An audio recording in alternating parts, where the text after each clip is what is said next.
Alright guys, a quick one. Here, I'll detail how to add notes on Facebook or how to add Facebook notes to your profile. So if I don't know this, you found this often informative, please don't forget to like and then subscribe. All you just need to do is go ahead and open the Facebook application. Then click on your profile picture at the top left under Facebook. Then here, if you see the notes pops, in my own case, I have current vibe. If you have something different, just click on notes. Then you can now come here, type in whatever you have in mind, and you can see share your thoughts with notes. So notes are a light way to express yourself and your thoughts. Notes are shared for 24 hours on Facebook and messengers. Only you can see replies to your notes.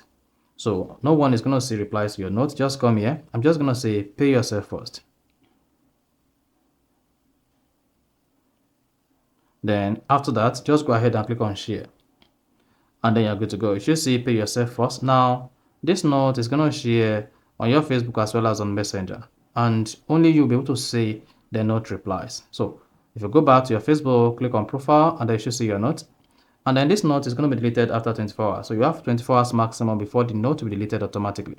So that is basically how to add or update note on Facebook profile. So if you found this offer informative, please don't forget to like and then subscribe.